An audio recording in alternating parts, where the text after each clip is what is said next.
Frank Banco Field inside the Ulrich Sports Complex on the campus of Lehigh University. It's the District 11 3A Boys Lacrosse Championship as the top-seeded Easton Red Rovers play host to the number 3 seed in the Parkland Trojans. Hi, everybody, and a very pleasant good evening once again to all of you. Alongside my partner, Gwen Begley, I'm Mike Ventola. Well, these two teams met earlier in the season, and Easton was victorious 15-11. But both teams are very much different here in the title game, and certainly for the Parkland Trojans, they have a chip on their shoulder, even despite missing some key guys. Yeah, they're without Parker Cusco. He broke his wrist in the District 11 semifinal. That is a huge miss. It's the all-time leading goal scorer for this Trojans team. They're going to move number 3, Danny Tapia, into that spot, and we saw a little bit of that in the second half last time out. He scored a couple of goals in his big moments, so playing through adversity will be the key for the Trojans tonight. Yeah, it certainly will be. Let's start first with those Parkland Trojans, as we'll get a chance to talk with, of course, head coach Corey Andrews. He's done a great job here in his first season as head coach. He saw his team beat Delaware Valley 17-11 in the last round, and the program is seeking their 3rd ever district title. In order for them to get there, they need a huge night from the junior John Garancher. Yeah, he keeps these guys in line. He's such a vocal leader, not just on the field in games, but on the field in practice. He scored 2 goals and 4 assists in that win over Delaware Valley. He's 3rd on the team in goals scored and 2nd on assists with 38. So, yeah, you're right. They're going to need a big game from him. On the other side for the Easton Red Rovers, the dean of lacrosse here, none other than head coach Brad Bachman. His team, they knocked out Nazareth in the last round 14-2, and they are not only seeking their 2nd straight district championship, but perfection across the board. And the guy to get them there is one of their team leaders in Shea Liniger. Stop me if you've heard this before, but we're on milestone watch with Shea Liniger, the all-time leading points leader for this team. 2 goals away from 200 in his career. He's just 2nd on the team, which means there's other players that can contribute as well, but they're going to need Shea Liniger to step up in his senior season. It's the Parkland Trojans and Easton Red Rovers. We got some great lacrosse from you, and it comes your way next right here on the Service Electric Network. Your dismissal from the facility. District 11. Parkland and Easton, moments away from getting this game underway. Let's take a look at the starting lineups for the Trojans and the Red Rovers. At face-off for Parkland, Maxwell Esteban. You look at the attack with Colton Arezzi and John Garancher. Danny Tapia stepping in for Parker Cusco. There at the midfield, Ethan Leaks, long stick midfielder, along with Rob Gertis. Defensive midfielder, Lincoln Brayford, Christian Magliar, Drew Schaefer. All the defense, and Andrew Medalovicius there as the goalkeeper for Easton. Donovan Ndukwe at the face-off with Xavier Parker, Sean McPeak, and also, too, with Shea Liniger up top. Kale DeSora there, your midfielder, with Christian Oladapo there as your long stick midi. Quentin Hammerstone, Luke Placateris, Alonzo Parker the defense, and Adam Lapham in goal, as these two teams certainly have been pretty much the top of 3A all season long here in District 11. You see Adam Lapham with 150 saves, certainly even has more coming into this game, but he has been so good all season long. And then, of course, you look at this guy with Medalovicius, who's been tremendous throughout his tenure. And for both of these goalkeepers, they're going to have a busy night, because I'm sure you're going to have teams chomping at the bit to score often. But both have done their part to keep their teams in position to win a district crown entering here tonight's game. Yeah, going back to the goalkeepers, I just want to focus on Adam Lapham a little bit. This is just a sophomore who came onto the scene. He took over that position for his brother, Ethan Lapham, who did fantastic, won a district championship with these Red Rovers a year ago. And Andrew Medalovicius has just been so steady and consistent in between the pipes for the Parkland Trojans. And he will be tested early and often tonight with the amount of weapons that the Red Rovers have. But Adam Lapham made 11 stops in the District 11 semifinals. So he's been pretty darn good for this team. He's had so much composure. As you see, they're both going back to their spots, and we'll get our handshakes and get underway here, but this is going to be a great face-off battle as well. Max Esteban has been fantastic, over 500 career face-off wins for him, and Donovan Ndukwe. This is kind of new to this position this year. He's just a sophomore, so he'll be battling there at the X with Esteban. Yeah, Ndukwe's played well. Esteban has had a really good year, and of course even the postseason. They had some battles in the previous game with Delaware Valley, and then ultimately prevailed. Look at these two, how fitting. And it's Parkland that comes up with it as we are officially underway Here is Garancher. And Danny Tapia, who will be playing in Parker Cusco's spot, so we'll see how he will mature into that role here tonight. Here's Blake Finnegan coming off the bench. Finnegan was humongous in their win over Delaware Valley with 6 goals, looking to try to continue that trend here tonight. Yeah, Danny Tapia, I mentioned a couple goals after he got his moment, and really he's just been waiting for that moment, right? That's the next man up position when Parker Cusco graduates, so he just had to fill in that position a little earlier than he probably thought he would have liked, but he's ready to go, and he really stood on his head. Picking it up and scoring as the Trojans strike first. It's Colton Arezzi and Parkland with a 1-0 lead. Colton Arezzi had an 8-point game in the semifinal. He's dishing out assists all over the place, but this time scoring for himself. And that was on a second chance opportunity. Adam Lapham had a great save on Arezzi, and he's like, well, I'm going to pick up the rebound, and guess what? I'm going to go backhand on you, and you're not going to expect it. So Colton Arezzi starting to set the tone, Mike, if you will, for the Parkland Trojans. So that was a huge, huge goal for them early on. And Duquay, a tough time here with Esteban. Helping him out, though. For Parkland, it's Drew Schaefer. Schaefer's played well. Here's Rob Gertis. Gertis inserted into the starting lineup last game. 2 face-off wins already for Max Esteban and the Parkland Trojans. We talk all the time about how this is a game of possession, and it all starts there at the face-off X, and Esteban has been a tried and true guy in there for them, and he's able to win the face-offs by himself and score, so that's another threat that you have to worry about if you're Easton's defense in midfield. Arezzi. Now we'll see how the Red Rovers will respond defensively. Defense has been pretty good throughout the year. And right now, Parkland pepping their step, making it 2 in a row here. It's Arezzi, and he is like a bee that just can't be stopped. 2-0 Parkland ahead. Yeah, I think it was Brad Bachman who said it. He's like your little brother. He's running away from you. You can't catch him, but you need to get something from him. And obviously, he's not fun to play against. And that's exactly what Parkland wants and needs from their freshman. He rolls off the crease. He loves that exposition because he's so quick, and he's just able to see those open spots in those lanes so well. His 49th goal of the season. Again, he's just been not a surprise for this team because they saw him coming up through the youth programs, knew how good he had the potential to be, but has really stepped up in this varsity role. And Duquay gets himself a face-off. Here's Xavier Parker as the Red Rovers now get their first licks on offense. They have multiple goal scorers, be it Shea Liniger, Sean McPeak, Parker, Kel DeSora. Oren Prentice has really come on late here in the season. Yeah, how about Sean McPeak in the semifinal? I mean, he did so fantastic again, just a sophomore. There's so much youth on both of these teams that have been so impressive, but then you got those veterans like Xavier Parker and Duquay, by the way, at X right now. Yeah, he's hanging in here. No, that's Shea. Sorry, I thought it was 88. I can't see from here. I got to wear my glasses on this one, but yeah, Xavier Parker, he's one of those point-and-shoot guys. You got to watch out for him from a distance. He's able to score, and obviously from the top side, Kel DeSora has just been fantastic. The Lafayette commit.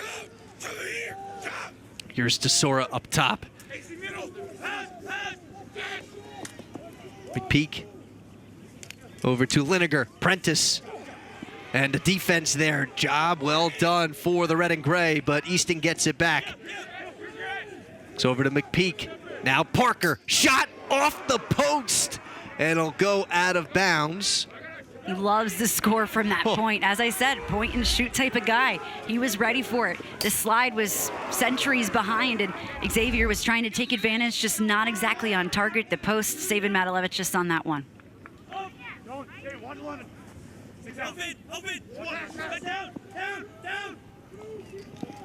Nice deposit. Scoring is Plakotiris. That's the sophomore Evan Plakotiris as Easton's on the scoreboard.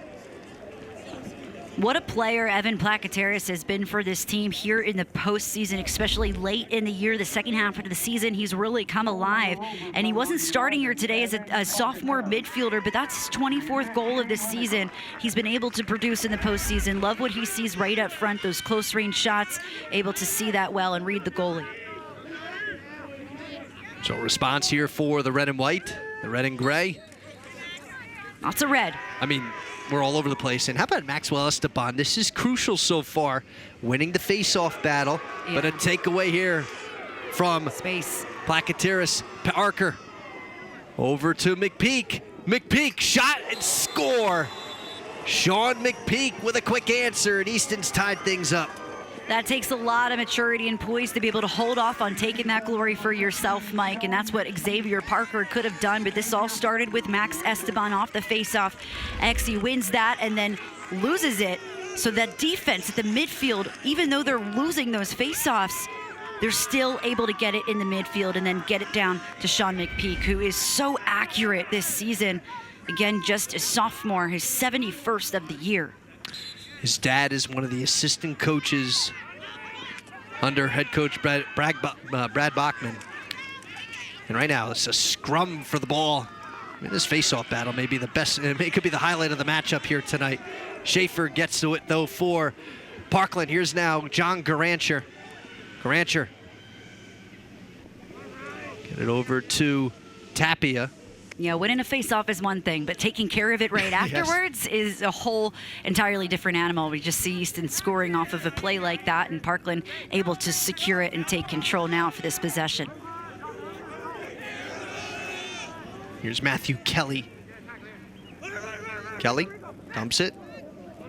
Nice job swinging it around. Grancher was looking for a lane, couldn't get it to it. Yeah, he couldn't get to it because there was a defender right in his face, and that was Luke Pakatiris.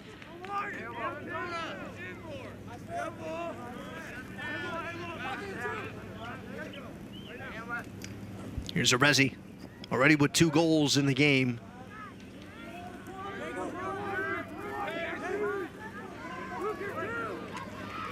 There's a bouncer, and Lapham with the save. He took his time, was patient, and was trying to wait for the defense, see how they were going to roll, see if that slide came. Number 24, Luke Plakatiris there, and he was threatening to come in, but luckily Adam Lapham was seeing that pretty well and didn't need his defense to bail him out that time. Here's Cale DeSora. He'll go to Plakatiris. Here's Plakatiris, a low burner, and just goes wide of the net. Fast-paced game so far here in this first quarter. As you can see, already 4 goals, and we're just a few minutes in. Very unlike the last game we just saw, Mike. Very low-scoring one that was, but don't expect that with these two teams. These two teams are putting up double-digit goals in nearly every single game they've won this year. And for Easton, that's a lot of them. Peak to DeSora. And that one sneaks through as Cale DeSora gives Easton a 3-2 lead. Slow and steady wins the race, and that shot was hard from Cale DeSora. He loves those long-range distance shots from the point. He goes low, and Matalevich has had a piece of it nearly covered, and unfortunately just knocked that one right back behind him. So that gives Easton the lead, and that's 3 straight goals from the Red Rovers after back-to-back from the Trojans to start this one. Yeah, you wonder if that takes the wind out of Parkland's sails for a little bit because they're feeling good. They're up 2-0, and then get it right back with Esteban winning a face-off. And right now he has really been dominating the face-off battle. Takes him a while to shake 2 defenders, though. And how about a Dukeway catching up to him? He's like, yeah, you took the face-off from me, but I'm going to chase you down and get it back somehow. Great screen there for Sean McPeak. Ball bounces around and goes out of bounds. I believe that was Annunziata inserting himself in the mix. In the center of the field, Parkland. Good pass, wide open. Lapham with the save. Grancher was there. And a flag on the other side of the field. So that'll be on Easton. Right now, a free possession here for the red and gray. Blake Finnegan. See number 10, he'll swing it around. Arezi from the X. Quentin Hammerstone. protecting the crease. You see him right behind Lapham. He's trying to track Arezzi, which is not easy to do, but he does it pretty easy right there. Bouncer wide to the left, and the penalty will begin here for the Red Rovers. Looks like number 7, John Pettinelli, as he comes off the field. So they're going to actually call that penalty on number 10, Jason Annunziata. So man down and man up opportunity for the Parkland Trojans, wanting to get this one back, and after 3 straight from the Red Rovers.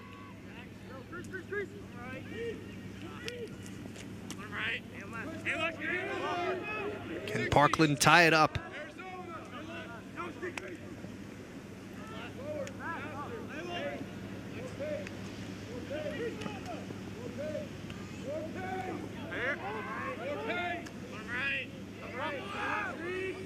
Looking for an opening. Lapham with the save, Garancher with the shot. That was the right idea, but Adam Lapham all over it. You can see the slide comes just a little too late, and he unleashes right beforehand, but Adam Lapham gets his stick up, able to take control of that one, and here come the Red Rovers, Xavier Parker with speed. Parker, one defender to beat. He gets walloped. A clean hit for the Parkland defense. And Lineker ended up with it. And it'll be Parkland ball, and Easton's not happy. Look at this defense. Great check from number 32, Christian Magliore. He has been an impact player on defense. They need them to step up. He just came to the sideline, had a great congratulations from his teammates, but they got to get through to the other side.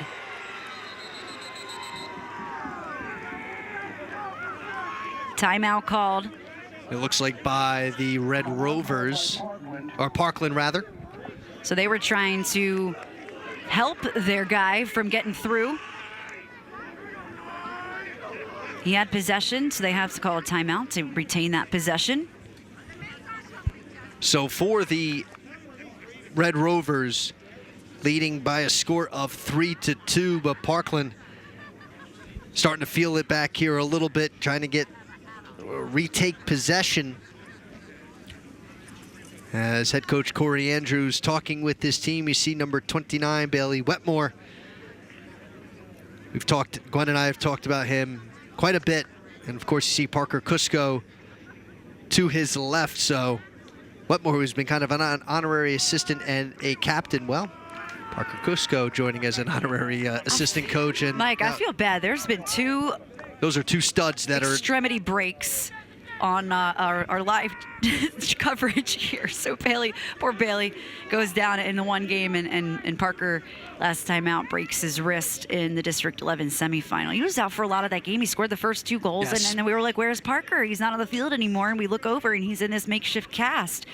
So we made sure to ask about that, and the message is, we played through adversity before. Play for each other at this point. I mean, Parker's not going to make or break this championship for us. We just got to step up. Everybody has to play their game, and so far they've started out playing that way. The ball picked up here by Andrew Biddle. Here's McPeak.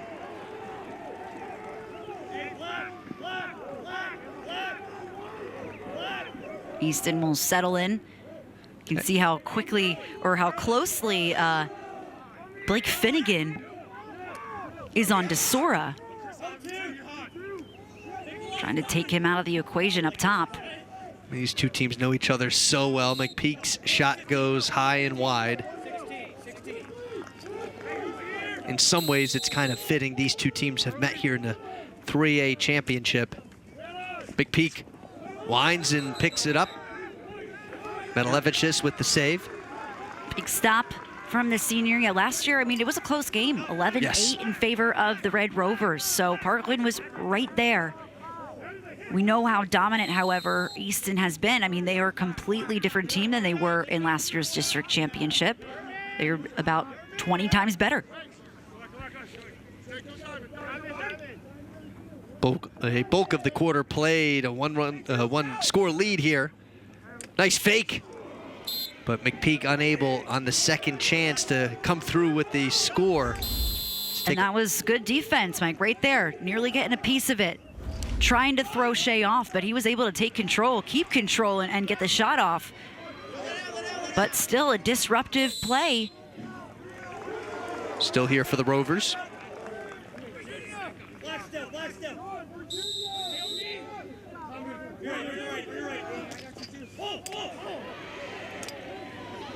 Wow. Love the backside defense from the Trojans right now. Even on the wings, Mike, they are just so tight defensively, but these little mistakes like that can make a really big difference. So you get all this momentum. That is the second just really, really great play from Christian Maglior, the junior defender.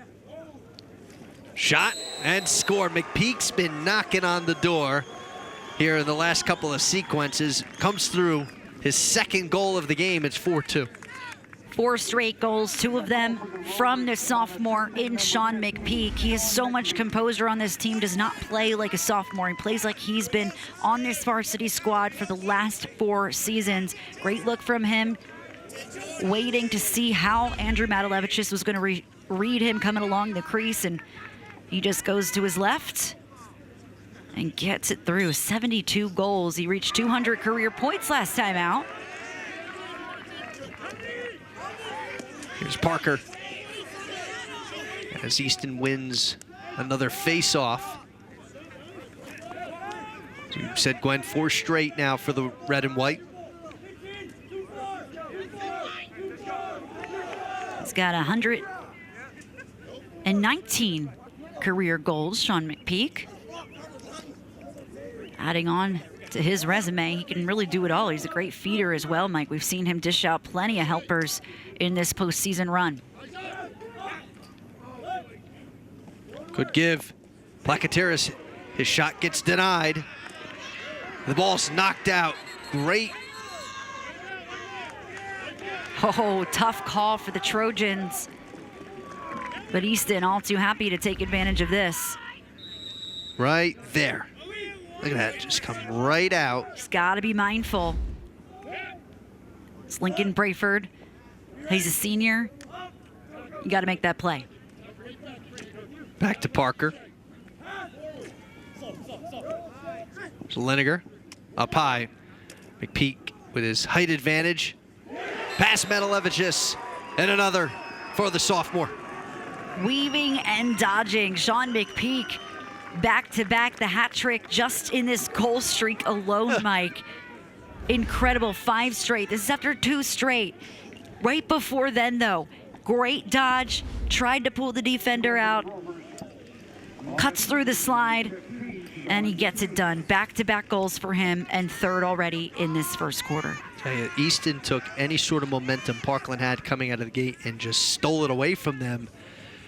But look, it's only a 3-goal difference. One thing that's helping the Trojans overall so far is right here. Maxwell Esteban has been winning face-offs, but since then it's been a little tough since the 2 early Colton Arezzi goals. Yeah, you're winning face-offs. You just can't keep possession, so he's going to try and get it done himself, but a little high on the shot, and Colton Arezzi was behind, so they'll be able to retain this possession. So he did his job.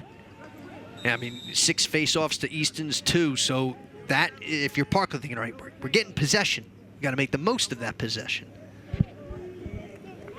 And this is a big one here, right? Because Yes. we're under a minute, and they have been quiet since those back-to-back scores from Arezzi. Under 40 seconds. Clock moving fast. Up top. Kelly through traffic. Over the stick of Lapham. Arezzi scoops it up for the red and gray. A spin move, lefty shot, top shelf where Mom hides the cookies. As Parkland gets their 3rd goal here with 18.4 seconds. What a shot there by Matthew Kelly. That was pretty impressive. Yeah, there you go, Trojans. And this all started off Max Esteban's face-off win. He gets it downfield, gives them a chance with possession, and they're able to convert, getting anybody to get involved. And Matt Kelly didn't really need much. Works his body off his defender, quickly shoots, and shoots high. Adam Lapham thought it was a little higher than that, so you could see way off on the timing.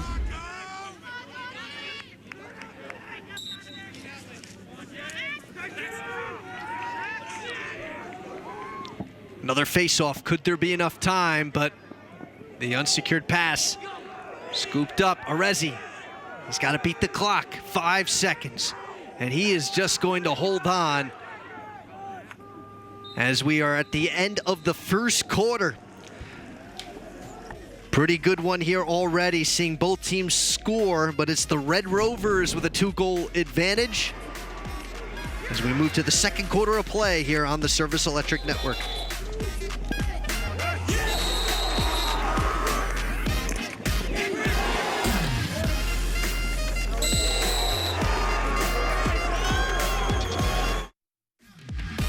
The Easton Red Rovers lead the Parkland Trojans by a score of 5-3. Mike Ventola, Gwen Begley, and of course our SEN crew, who have done a tremendous job throughout this past week, not only with just being here at Lehigh yesterday and today, but of course earlier in the week with being at Northampton High School, and then of course with all the Iron Pigs coverage. Our crew does not sleep.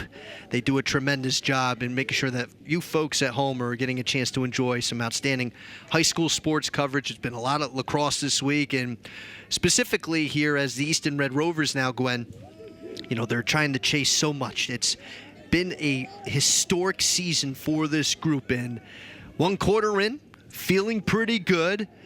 But certainly one area they've got to get a little bit better on is the face-off position. And you could see head coach Brad Bachman's making a change already. We're seeing number 10, Jason Annunziata, is going to go toe-to-toe with Maxwell Esteban.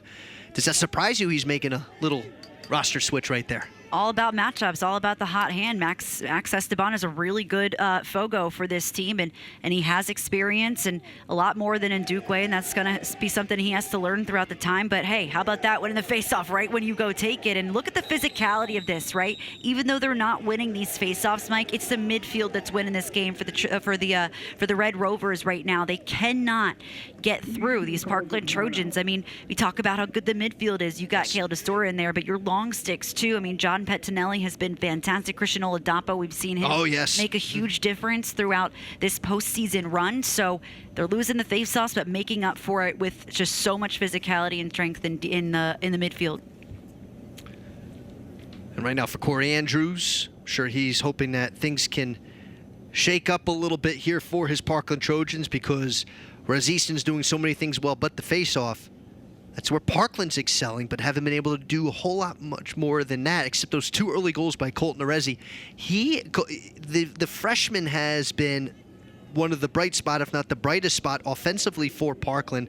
You got to figure out, they got to get a way to get him more involved. Yeah. And it's obviously with him from the X, he's the one that's setting guys up, so you can't really take him away too much from that. But as maybe we learned a little bit from Allentown Central Catholic in the previous game, they moved James McCarthy around. Maybe they have to think about moving Colton Arezi around a little bit. Yeah, you might. I mean, you show your hand early with Colton Arezi. Everybody knows what Colton Arezi can do. Easton obviously has seen Parkland play time and time again, only played once this season. But again, these games are live on TV, and we all know Coach Bachman has Service Electric Network, so he's going to keep an eye on these Trojans when he can. And you learn pretty quickly when you get back-to-back goals from a guy like that. So they've been able to shut him down pretty successfully there behind on the backside, but that was a huge goal by Matt Kelly going into this second quarter.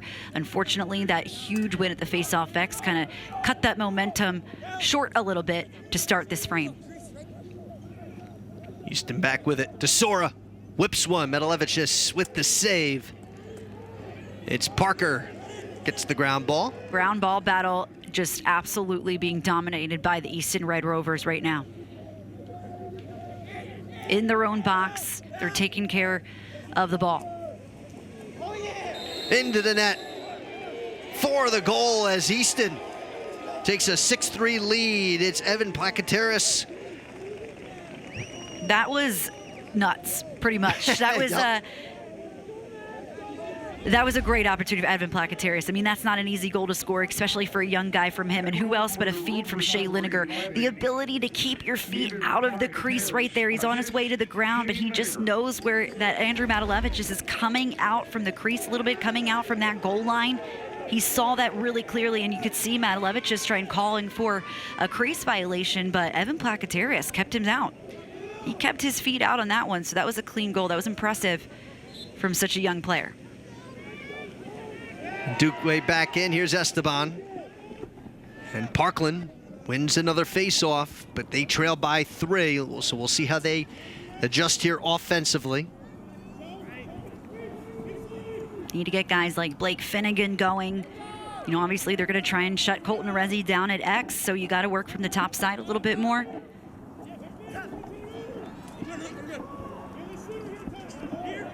Tapia. Here is Finnegan. Great slide. You see there, Jason Annunziata staying with him.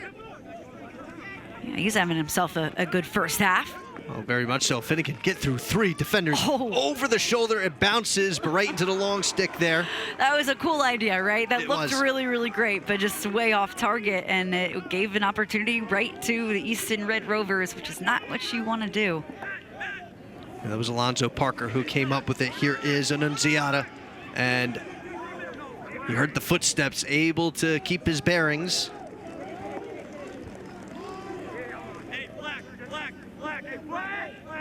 Caldesora.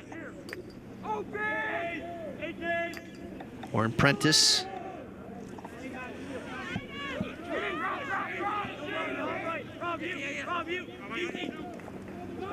Caldesora dropped the ball. Needs some help. There's Prentice. That was a great opportunity for Parkland. Just didn't have enough help to get that GB. Here's McPeak. Oh, he had open space, Mike. He did, but didn't need it. It's Warren Prentice as McPeak goes team first, and Prentice makes it worth his while. Rovers now with a 7-3 lead. Unselfish team so far in this game. You can see he kind of loses defender. He sees that there's a guy on the crease, but he's still, that's a shot that you're more than likely going to see a guy take, but he saw that Warren Prentice had a way better opportunity there, and he just took it. Love the team effort we're seeing on offense, on end-line to end-line offense. Oh, absolutely. It's midfield here from the Easton Red Rovers. They've just continued to play perfect lacrosse. Yeah, I mean, and thought there might have been. It's funny, the official looked like he was pointing for Easton for the moment. This is a battle. It has been. I don't even know who this is going to go to, so it's going to go to the Rovers. Yeah, right now Parkland sideline not thrilled with the call, but now you're starting to get to a point here where, I mean, it's still only just a 4-goal difference, but Easton now is really cementing into their ways, executing their game plan and keeping Parkland on their heels. Yeah, 7 of last 8 goals coming from the Easton Red Rovers, and they're not going to slow down anytime soon. This isn't a team that will give you mercy at any point in any game. Parker winds up, goes wide. He's had such an eye for the goal, and I mean, Coach Bachman has told you and I multiple times that he has been so pivotal to his team's success, not only this year, but even last year. Such a good player. And continue his career at Shenandoah University.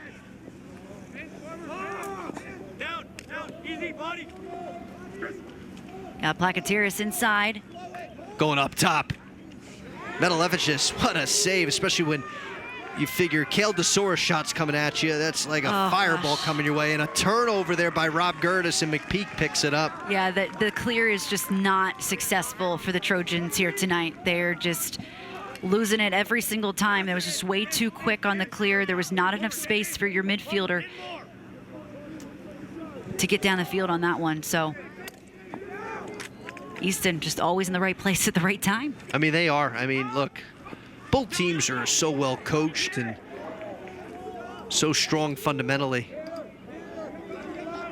But Easton's just executing, it seems like, so much better right now. They're a well-oiled machine. I mean, these guys have been playing with each other since they were little. And we see them growing up through the Easton Boys Lacrosse Youth Camps over at Cottingham Stadium. So they run a great program over there and get these guys ready for the varsity level. And it just seems like the talent just keeps coming for Easton. I mean, every single year there's a new guy coming onto the scene. And yeah, they're going to miss guys like Shea Lineker and Caldesora and even Andrew Metalevicius, you know, next season, among a lot of other guys. But the young guns are stepping up for this squad, and they love to see it. No, they certainly do. And it's Well, for both of these programs, and speaking of Metalevicius, look at him go. Wow, look at him run. And he will just throw that out of the facility. And now a flag comes in. He was hit from behind. As he'll now head back towards the goal, and Easton's gonna, I think, be down a guy here. Yeah, I think they're gonna send, we'll see who this call is on, but Andrew Matalevich has taken a risk. And if they get man up, I mean, it would end up paying off, right? Yeah, I would think so. I think it, I mean, because I wonder the reason, half the reason why the shot went as haywire as it did. Now the officials.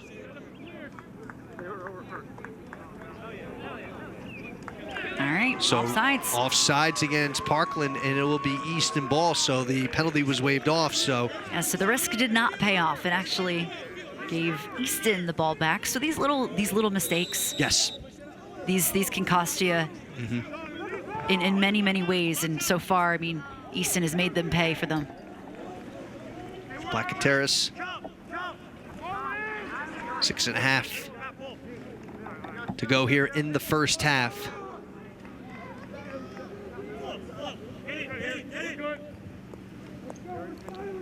Just one of the many championships you can see here live on the Service Electric Network. Between baseball, softball, lacrosse, volleyball, semifinals are going on right now. Freedom beat Whitehall in 5 sets. Oh, yeah, I know, crazy. I know you and I last talked, it was Whitehall had won sets 3 and 4. And Yep, forced to 5th set, and Freedom ended up coming out on top. Currently, Emmaus is up 1-0 on Parkland, and that was a 28-26 first set, mind you. So, wow. really exciting stuff over there. You can catch the highlights on Lehigh Valley Sports Scene tomorrow. Cassie Schmidt over there reporting on the District 11 3A boys volleyball semifinals for us. Next week will be the championships. Yes, along with baseball and softball next week as well too. So a lot of the playoffs for baseball and softball over the next few days, over the weekend, and semifinals at the end of the weekend going into next week. So busy time here at SCN. Yeah, sad that this is the end of lacrosse. I know. In this area, though, as we move on to the state level after this, but happy to have you with us. Levicius with the save, and Tesoro loses his stick in the process, gets it back. Man, it's a big Freedom win. Good, nice job. Yeah, I know, right? And certainly, I'm sure Whitehall, a little disappointment. You know, they were the 2 seed, I believe. They were. So that's it. Yeah, Emmaus top seed. Emmaus and Whitehall both got a bye, so great first set against Parkland there. That long storied rivalry between Emmaus and Parkland. We've seen it in lacrosse here in this district championship many a time. Up top. Good dodge.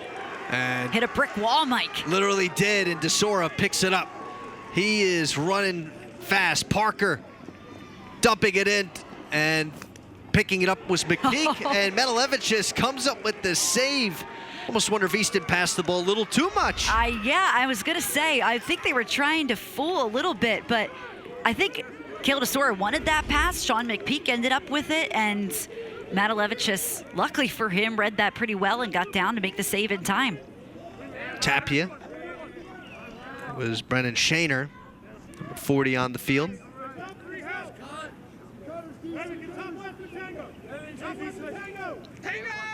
Matthew Scott coming on. You see number 25. Here's Blake Finnegan, number 10. Tapia swings it around to Arezi. Rezi looking for someone to feed to, but no cutters open. Nothing right now. Easton hanging in there defensively. Back to Arezi. Tapia up front. Tapia had such a good game against Delaware Valley. Sure did. Spins, shot, and Adam Lapham with the save. Oh, love the idea, Mike. That was a great attempt from Danny Tapia on the top side, and unfortunately, Lapham all over it. And Metalevicius gets beat by Shea Liniger. Said that before. And for Shea Liniger, who's now 1 goal away from 200 in his career, he makes it 8-3. And this is just a classic Shea Lineker play, right? Pump fake along the crease. Reads the goalie, waits for him to come to the left so he could shoot to the right. No one's been able to solve that puzzle so far this season, and he's all too happy to take advantage of that. 67 goals on the year. We mentioned he's on milestone watch. Here's McPeak coming up after the turnover and gets knocked down, and you see the flags flying all over the place. Drew Schaefer is going to be the culprit. Here's Xavier Parker, and he gets knocked down. Starting to get a little testy, and now another flag comes in. We're going to have multiple penalties here. The officials are going to have to come together, and at least we know, I think, Drew Schaefer is going to be one of the culprits. A lot of passion in these games, right? Sean McPeak goes through right there. Schaefer trips him up a bit, and now, that play as well. Yeah, the check there by Magliore was high, so you can see potentially 2 men down for Parkland. See what the rule is from the officials. Yeah, they're just shooting themselves in their own foot. So 2 of them will take a seat. So a cross check.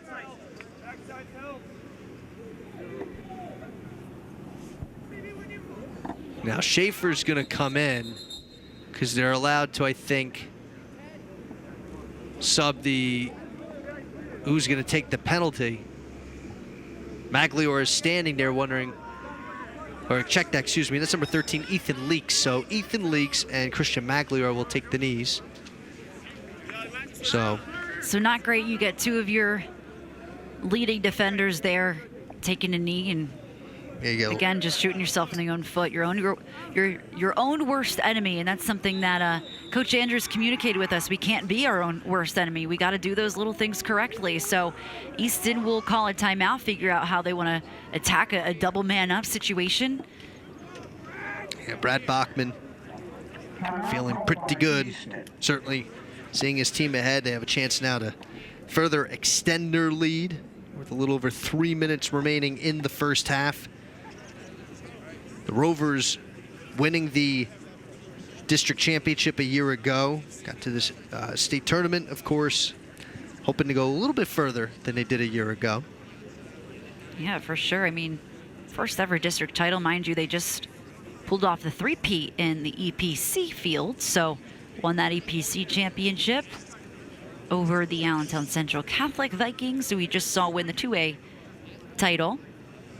And now they're trying to go back-to-back here in the District 11 3A classification. And so far, so good for the Red Rovers. Brad Bachman and company, you mentioned, got to be happy with the way that their guys have started so far. Just end line to end line, they've really just been so good. They haven't made a ton of mistakes. Certainly not a lot of them have been costly, if at all. It's really Parkland here who's coming into some struggles with just these little mistakes, little discipline issues, just not very clean defense. And in the end, it has resulted in quite a lot of goals. 3 straight here to start the second quarter. And now a 2-man up situation. I was going to say for the red and white, but they're both kind of red and white, so.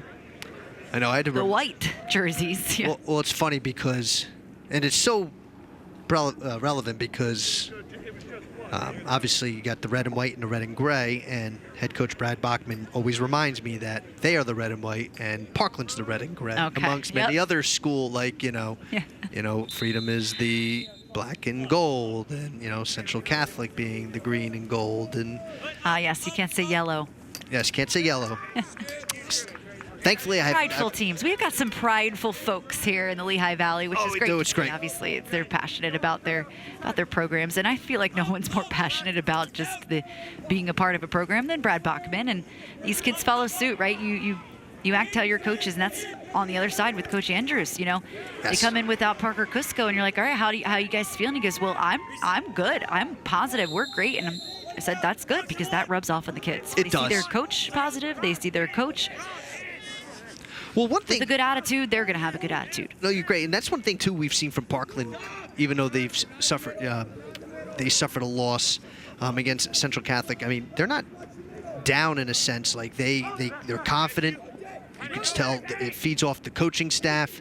They don't quit. So, I mean, even down by 5 goals here, in their mind, they're thinking, this ain't over. We just got to chip away, and we got a whole other yeah, half to play. They're still here, too. District championship. I mean, look how many times they get themselves here, no matter what. Right. No matter who's on the team. Down year, up year, they're still finding their way into championship contention at the end of the season here in May. I mean, you go back to the 08-09 season, they have a record of 250 and 83. Crazy, yeah, right? Like the success that this program has had. I mean, they've been on this Lehigh field so many times. Andrew Matalevich just coming up with a big save on Placoterius. He's scored a couple in this game so far, so good step on him, prevent him from getting a hat trick.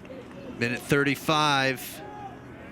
You know, I think if you're the Trojan here, you're thinking, all right, we may not be able to get multiple goals here by the end of the half, but let's keep Easton 8. Let's make it 8-4. Get within, you know, a little bit more we could. So maybe they're going to look to hold here, get one shot off, and maybe it's good enough to go in. So maybe last thing, at least for me, I wouldn't want to give Easton another possession. No, absolutely not. Just got to play clean lacrosse. Lapham knocks that one down, but you took your chance. It was a good look. I think that might have been one-handed. It was one-handed, actually. So not too much control on the stick, and Adam Lapham took advantage to swallow that one up late in this half.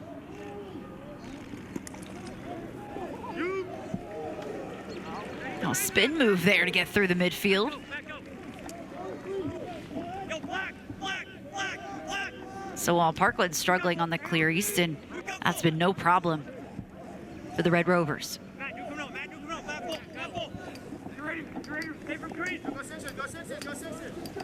27 seconds and counting. Here's Kale DeSora, who's going to get to know this field well at the next level. When Lafayette and Lehigh meet, because I believe they alternate every other year, right? As they right on cue, he finds the back of the net, getting past Metalevichus, and it's now 9-3. Yeah, why not score a few goals on your future rivals' field, right? Yeah. Just get used to it. Yeah, that's the good thing. He's got an advantage when he comes to play Lehigh University as a Lafayette Leopard because he's played on this field time and time again. So he knows its nuances. He knows how to score on this net, and he knows how to score against the Parkland Trojans, Mike. Oh, very much so. I mean, it's tonight now he has 2 goals. So and when he's a member of the Patriot League, it's funny, I'm sure as he looked out towards the signage here of all the teams in the Patriot League, man, I'm going to play against these programs, which is, as you know, you and I both have seen, Patriot League is very good for lacrosse. But here, we take us to the end of the first half. The Easton Red Rovers, they lead the Parkland Trojans 9-3 as Easton shutting out Parkland in the second quarter. We'll step aside when we come back. Gwen and I will take you through the halftime coverage and get you set and ready to go for the second half here from Lehigh University.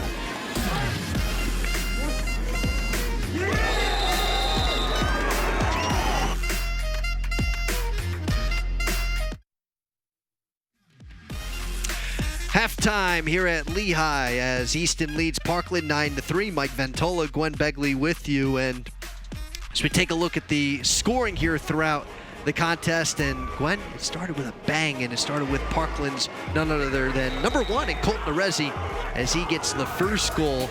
And then moments later, you figured he's going to set someone up. Nope, he's going to take it himself, and the Trojans end up with a 2-0 lead less than 2 minutes in before the Easton Red Rovers finally get going.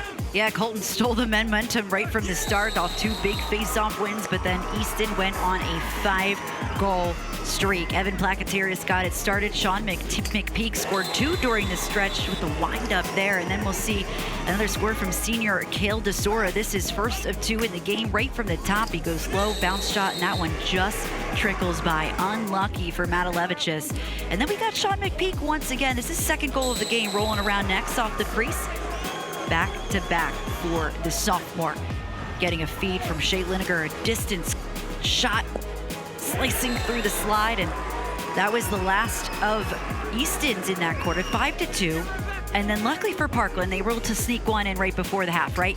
Matt Kelly, right before the end of the first quarter, Matt Kelly shoots from the top side, and they went in down 5-3, but it was all Easton, Mike, in this second quarter. Yeah, and it started with, of course, Evan Plakatiris as he's falling over, able to get the shot, and which was beauty. And then you see Sean McPeak. He had a lane, but I'm gonna give it to my buddy Oren Prentice, right? Let's get him active. He's able to get a goal there to make it 7-3, and then we see none other than Shea Lineker, who's normally the lead assist man at the X. He decides to deposit one in to make it once again 8-3, and then here we are. Someone who's going to get very familiar playing here at the college level as an opponent. It's Kel DeSora, finds the back of the net to make it 9-3. Easton shutting out Parkland in the second quarter, as once again they lead by a score of 9-3. And that's how the scoring took place in the first half. Well, when we come back here in just a little while, we'll get an opportunity as well to talk a little bit more, get you stats and more here on the Service Electric Network.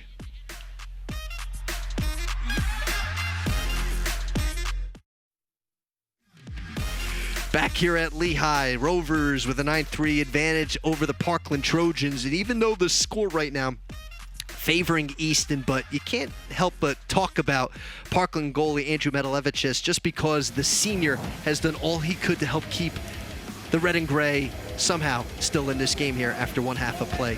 Yeah, I mean, he's getting peppered, and as most teams do when it's against the Easton Red Rovers, they try to shoot early and often, and Kel DeSora is one of those players that's really hard to top, that he's always working from long distance, and Xavier Parker, one of those guys as well. But even here, right, Kel DeSora almost got that pass. Sean McPeak got it instead and tried to fool Medalevicius on that, but he saw it. Saw right through that situation and was able to make the stop. So yeah, this could have been a lot worse if it weren't for the senior goalie who's had so much experience. He took over several years ago, and he's really been fantastic and consistent for this team ever since. Absolutely. But yeah, shots. I just said taking shots. There you are. I was about to say perfect transition. I mean, wow. It's all. I mean, seeing it, on the screen, it just is a little bit more impactful than thinking it. I mean, you look up and down here, Gwen. It is just. I mean, really. As you and I have been saying, outside of the face-offs, which has been all Parkland, Easton has dominated in every aspect of this game with the ground balls, the assists, the total shots, the shots on goal. I mean, if you're Easton, the only area you want to improve on is at the dot, but for Parkland, they got a lot of work to do here in the second half. Yeah, they've just been hurting themselves that whole first half, just with discipline-wise, and they're not winning the ground ball battle. You see the 11-4 there, so that a lot of that is happening in the midfield scrums off of the face-off X. So they're winning the face-offs 9-5, but then they're not picking up the GBs in the aftermath there in the midfield. But the shots is the issue, right? We talk about Andrew Medalevicius, 6 saves, just 6 saves for Adam Lapham. They were really meaningful saves, but he's not seeing a lot of shots, just 13 on the night.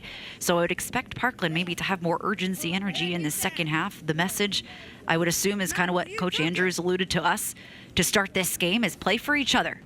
Let's take a look at the bracket here, which of course was a, you look at here too, look back at the quarterfinals rounds. Easton and Delaware Valley, they got the bye. Delaware Valley, who was the District 2 representative, but even despite winning District 2, couldn't get a state playoff berth. They had to come down to District 11 in order to compete to get an opportunity to get to the states. But regardless, Nazareth defeats Emmaus.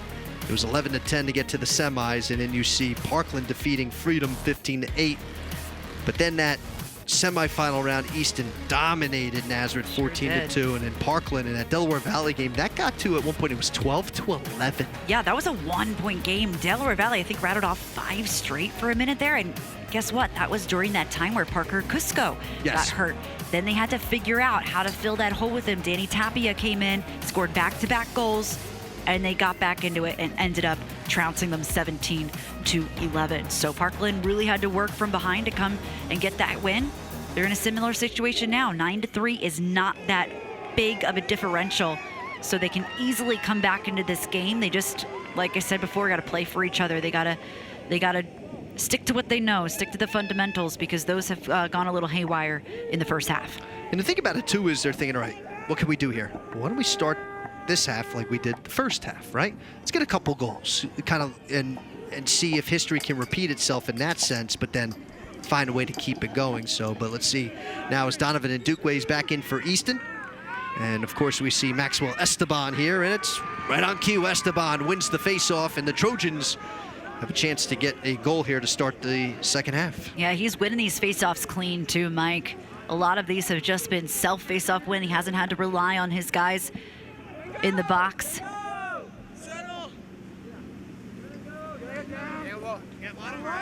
So we'll see how the Trojans, they make any sort of adjustments offensively.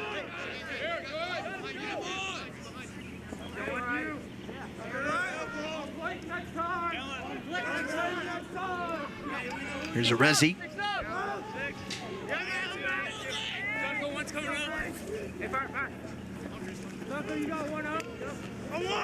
Good defense right now by the Rovers.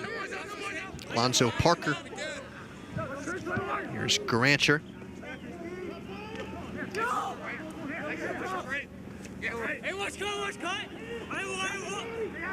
Kelly. Up high, Resi springs it in. Great save there by the freshman. Winding. Defense, man, that might have hurt though. Throwing their body in front of it. Nunziata. Yep, that's gonna hurt, and I think they're gonna make him come off the field just to make sure that he is okay. Took that one to the body, and he's done a lot of the little things in this game, Mike, that have led to some really big things. So he has had a fantastic contest.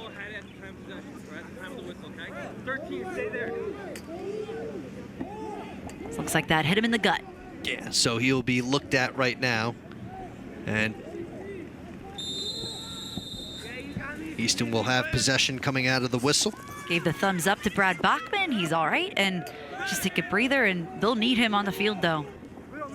He has been an impact player.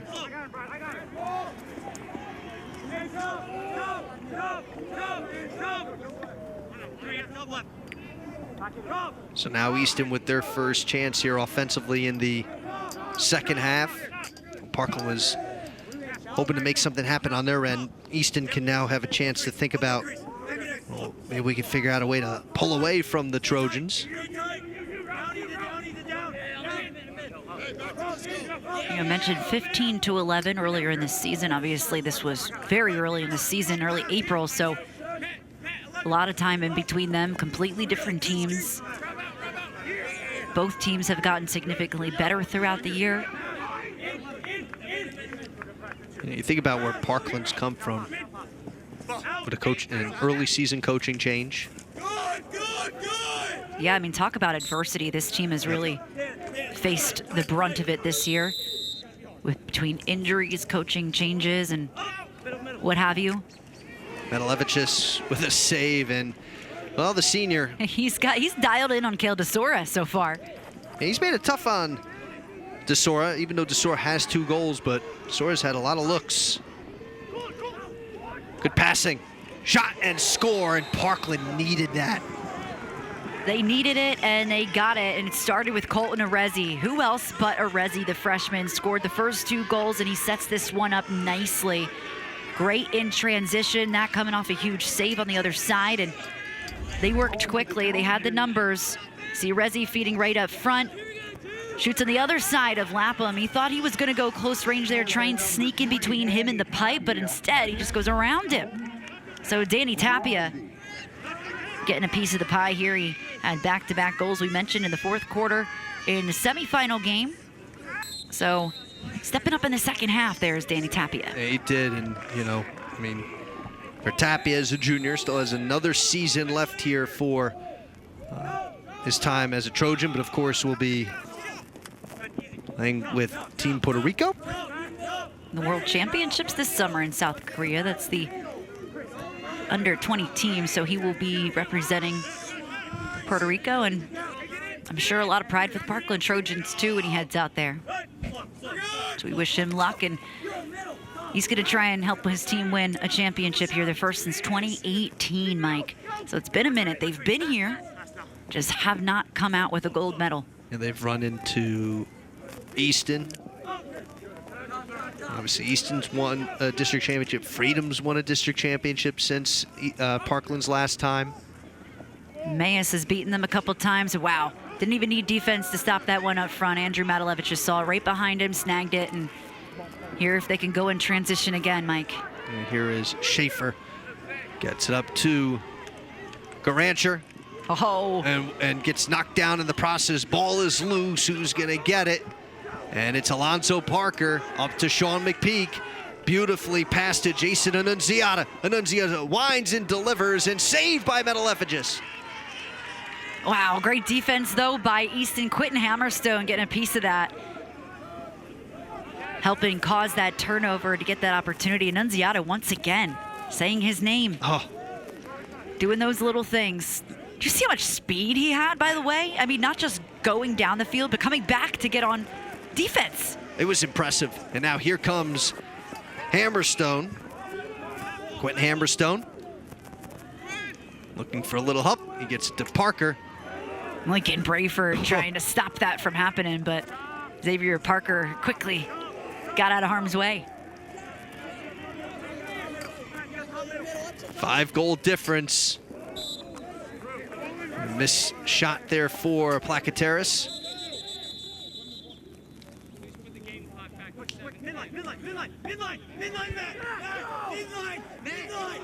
Easton will have a little offside. Yeah, you can see Matalevich just coming out telling his teammate, go, go, go, get out of here. Run, buddy, yeah, run. So they bring the long stick on, trade short stick for the long stick.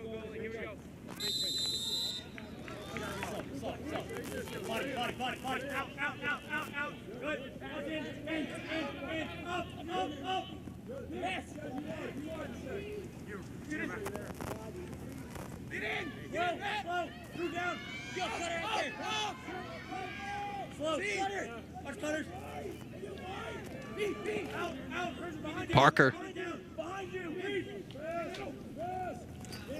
Lineker now. Metalevich Wow. with another save. Man, he has really come alive.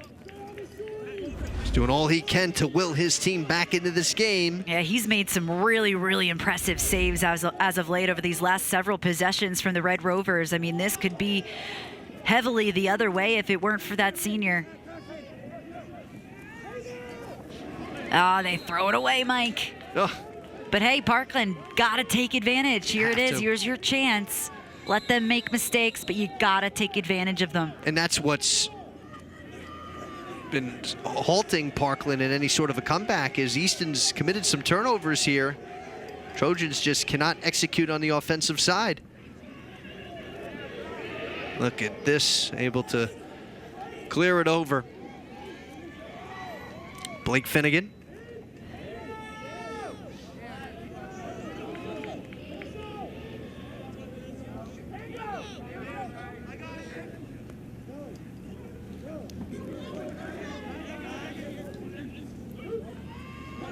Good pass.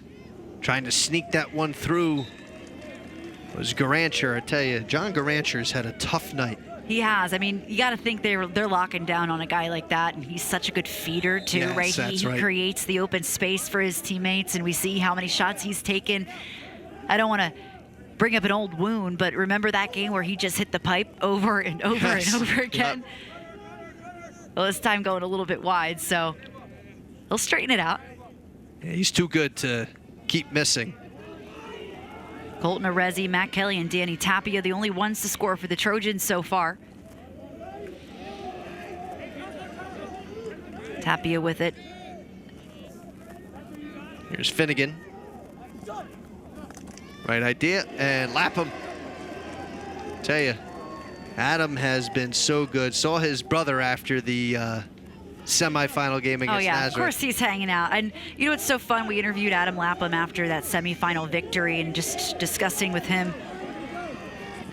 Shot. Oh, we'll continue that thought after Kale DeSora gets it done. Makes it a 10 spot here for the Red Rovers. Kale DeSora executing off a big save from his sophomore goalie. DeSora now with 3. That's a hat trick for the Lafayette commit, the senior. His last district championship game, he's trying to make the most of it, but Adam Lapham on the other side, he shared. Let's take another look at this. A quick dialed in from the top. I mean, how many, I wish I knew how many he'd score from that Yeah. same exact position, because I'm pretty sure it's almost 90% of his goals. I'm sure it is. But he's got 55 on the season. But yeah, back to Adam Lapham. You know, ask how he's able to keep his composure and stay so consistent in between the pipes. I go to my brother a lot. I ask him a lot of questions. He's always there helping me. He's always talking to me in the off season and even after practices at night, whatever else. He's got a great mind to bounce ideas off with and everything else. So they're helping each other. So Ethan still has a part in the goalie situation here at Easton. They've just had so many goalies over the year. You talk about Nate Hudgens, Ethan Lapham, now Adam Lapham. So they've always been in good hands in that position. Shot, and there it is, finally for the red and gray. Blake Finnegan, he's been sniffing a goal the entire night, finally gets one here. It's 10-5. Yeah, and just talking about Adam Lapham, but that was difficult. That would have been difficult for him to stop with the amount of power that he had behind that windup. As we take another look, dodges his defender. Late slide, and he's able to execute on that. Great opportunity, great look from Blake Finnegan. We mentioned 6 goals for him in the District 11 semifinal. Now just one tonight for his 36th of the season to come within a half of Easton, 10-5.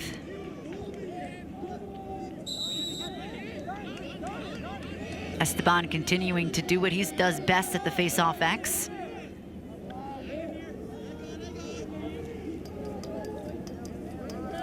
I mean, with 3:45, I think Actually, I don't think that was Esteban. I think they might have switched it out. 25. So Matthew Scott? Matthew Scott getting in on the action as well. So clearly, they've got some depth there in that position, not just a sophomore. Crease violation there as Grancher just a little too eager. But I was about to say, too, if you were Parkland, kind of be null and void in some sense if they still had a possession there, thinking, all right, if I keep Easton at 10, get to like 10-7 going into the final quarter, you think that would be like a good distance there. Still only down by 3, but I mean, look, down by 5, still things can happen, but Parkland, I think, is now starting to enter the territory here where they can't really allow Easton to score much more. No, and thankfully they have Matalevicius, because he's really taken it to another level since that second quarter. This third quarter has been fantastic from him so far. And his defense helping him see this well as well. They're letting him get some easier shots that he's able to save, just like that one. I mean, he is shining bright under these lights right now, Matalevicius, and if Parkland were ever to come back in this game fully, they got to thank him. I mean, without question, he's been, and what I love about him, he's got guts, man. He just comes right out. Look at this clear, Mike. We talk about how difficult it's been to get these clears. Turnover, offsides, and again, for the second time on the clear, they turn it back over in numbers now. Lineker deposits it in, and Shea Lineker, with his second goal, has hit 200 in his career. Milestone moment once again. It seems like every single week he's reaching some kind of milestone. The all-time leader in points in program history for the Easton Red Rovers. Now he has 200 career goals. Congratulations to Shea Lineker, the senior headed to Pace University, and here his classic way of the dodge, fake, score.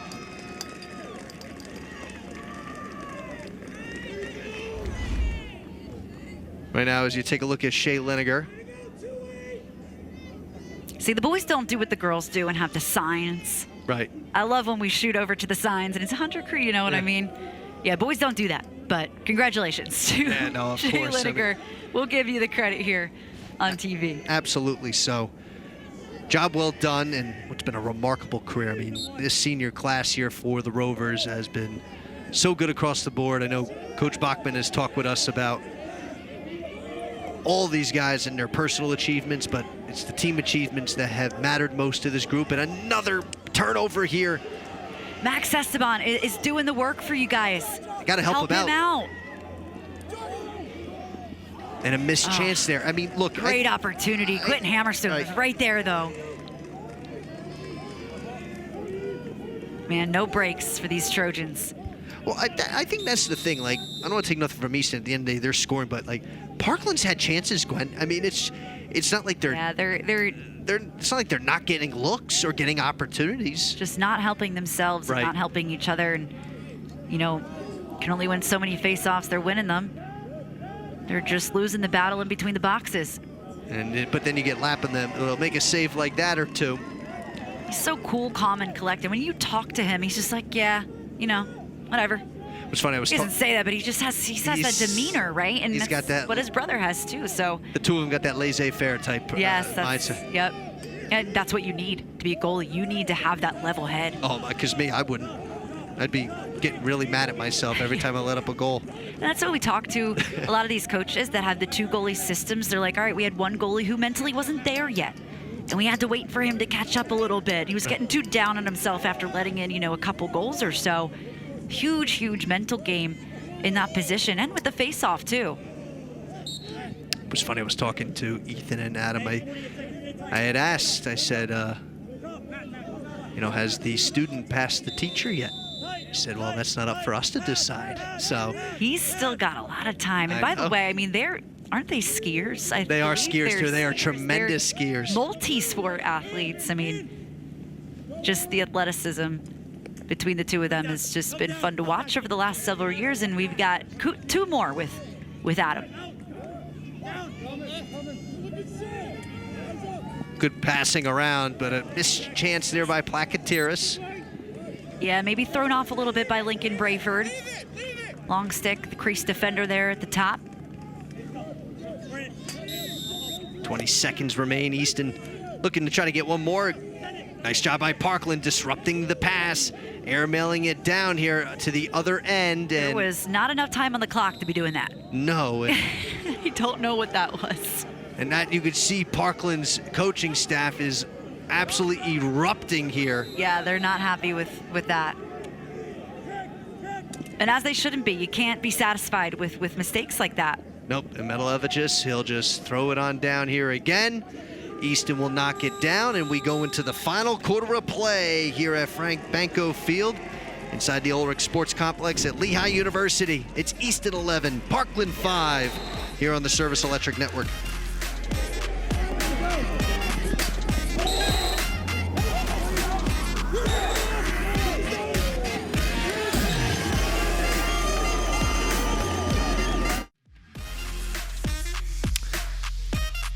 Fourth quarter as the Easton Red Rovers, they lead the Parkland Trojans 11-5. Let's take a look at the score by quarter and see how close it was in the first, but really it was the second quarter that allowed Easton to get that separation. But when you think about it, the 2-2 quarter there in the third, but right now the second quarter stands out as the difference, Gwen. And with it being a 6-goal deficit here for the Parkland Trojans, it's not impossible, but maybe teetering towards the sides of improbable here right now. But they have a lot of work to do. And I mean, let's be honest here, outside of Maxwell Esteban at the face-off, there hasn't really been any sort of offense generated whatsoever, at least consistently. And that's where they've got to be able to figure this out here within these next 12 minutes. Otherwise, their season comes to an end. Yeah, and I would hate to see it go out this way. I mean, they're just making uncharacteristic mistakes, and you got to help your goalie out. I mean, you see 2-2 there, and you might say, wow, what incredible defense. And a lot of that was Andrew Matalevicius making incredible, outstanding saves. I mean, he has really taken control of that defensive side of the ball and has held the Easton Red Rovers at bay and giving his team a chance. He's given his team a chance. The defense has given the team a chance, and Max Esteban has given a chance, and they're just throwing the ball away with little things here and there that are adding up to big things like an 11-5 lead for the Easton Red Rovers with just 12 minutes left to go. You could see the frustration from the Parkland sideline, and you got to hope that was a really great, productive conversation in between the quarters. Yeah, at least, I'm sure Corey Andrews, who really has done a remarkable job this year, stepping in as the interim head coach. I'm sure he probably told his players, look, you have 1 quarter left. Got a great chance to come back and finish this thing strong. Because for you, especially for the seniors, it's your last game. It is the last game of your career. If you got to make the most of it. Potentially last game of your career, that is. What a knockdown there. Getting shaken up in the process. As Arezi really shaken up, and he gets knocked down hard by Quentin Hammerstone. Yeah, it wasn't even a physical knockdown. It was just kind of the momentum knockdown, right? Quentin Hammerstone just so aggressively snatched that ball away, and Arezi had so much momentum when he was trying to work his way around and went down to the turf, but Easton, relentless, just absolutely will not stop.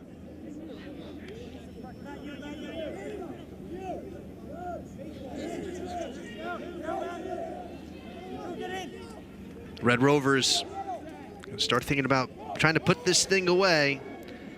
Turnover. Lincoln Brayford was there to help scoop things up, and now Andrew Metalevicius, he'll take it. Yeah, Shea Lineker was trying to feed from X, and the pass just wasn't exactly where it was supposed to go to Evan Placateris. Parkland passing. We'll cut to the outside. Here's Arezi.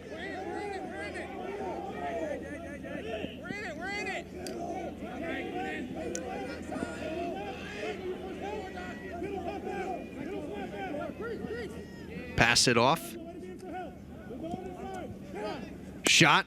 Lapham sends this one into the night. Wow. Nice save. Good play to keep that in bounds. Oh, getting walloped, and you'll see no. multiple flags. That is uncalled for. I mean, Arezi gets right back up, but yeah, that is something that should just not be happening here at this point in the game. You watch Arezi come through and Blindside right to his head. Placateris. I'm surprised that's not a worse penalty than they're going to give, but Parkland's got to use it.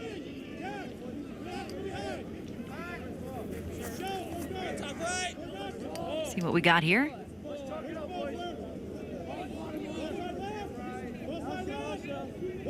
So 2 Locked minutes. in 2 minutes. So here we go. This is it is as big a call as I thought it was. That was a great call by the officials.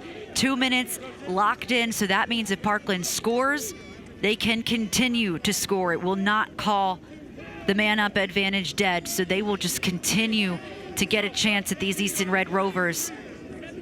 They just handed you this opportunity at the unfortunate cost of Colton Arezi's safety, but gotta take advantage, gotta execute, Mike. Yeah, I mean, if you're Parkland, you have no excuse within these 2 minutes. Try to at least at the bare minimum get a goal. I mean, you have a potential to get a bunch. You can do, but you gotta make them quality shots. And that was not it. Wasn't it there for them. So Easton, guess what they're gonna do? Hold on to this for the next 2 minutes. And I don't blame them. No. But, well, we thought so. Here's Brayford able to come up with it. 25. He's got a Matthew Scott, sorry. No, that's fine. Oh, Yeah, no, Matthew Scott was the one who caused that turnover, and Lincoln Brayford was able to pick it up and get it back down the field. another missed chance for the red and gray.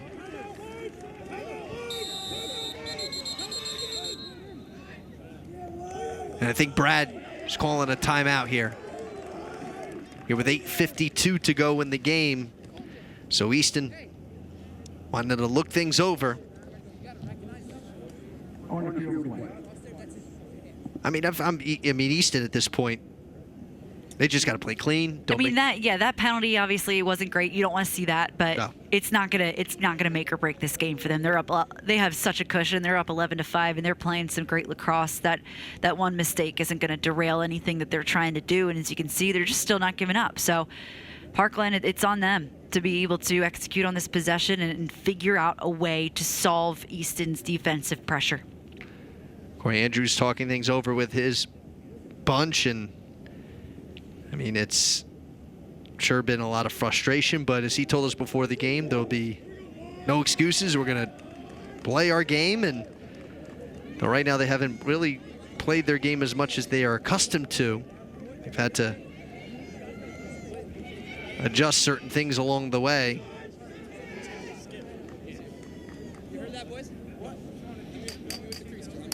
See Coach Brad Bachman there, the longest tenured coach here in the Lehigh Valley. Most winningest coach here in the Lehigh Valley. He's trying to win only his second district title, which is hard to believe. It really is. How long Brad Bachman's been around and how many winning seasons this team has had. I mean, they've never gone undefeated in a regular season until this year, but they have gone undefeated in East Penn Conference play. There's the score Parkland needed as they get their 6th of the game. And that was off a feed from Colton Arezi. So it was Mazin Afif.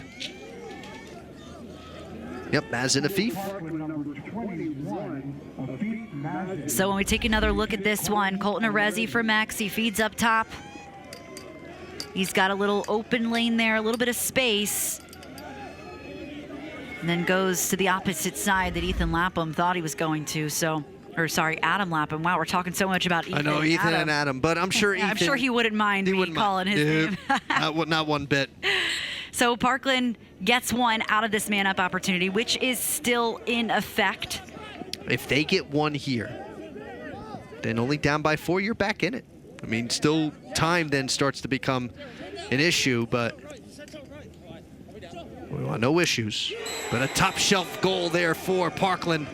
And just like that, it's John Garancher. We've been kind of talking about him. When's he going to make his name? And there he is, as the Trojans are within 4. Yeah, he hasn't had a lot of shots on goal in this game. We saw one go a little bit errantly, was not on target. This one on target, however, and they get 2 off this man-up opportunity, which, again, still in effect. It was 2-minute locked in, so they got some time, and they're winning the face-offs. He goes high, and Parkland, they're inching closer. If they ever get one more, because I think Placateris is close. Yeah, they're going to try and make quick work of this. Yes, I think he's close to the 2-minute being up.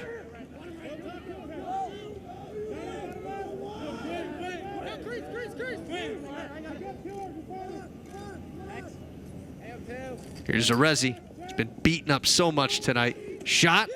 Another goal here for the Red and Gray. They have rattled off 3 in a row. It's Garancher again. It's a ball game now. It's 11-8.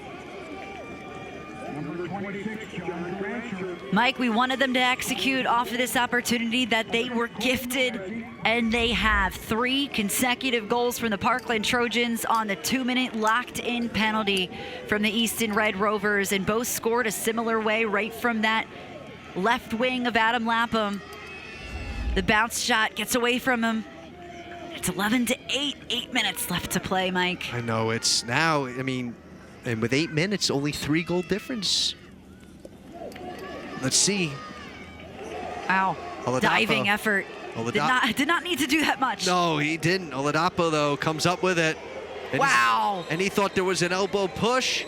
They're going to look for a push-off Ward situation. They're wanting it. But I think Easton called the timeout, but Parkland desperately wanted to push him. Yeah, they wanted the Ward so bad. And it should have been. It was. Yep. I just don't think it was seen, but it's fine. Trojans just got to roll with it. You can't let. So that's one thing too.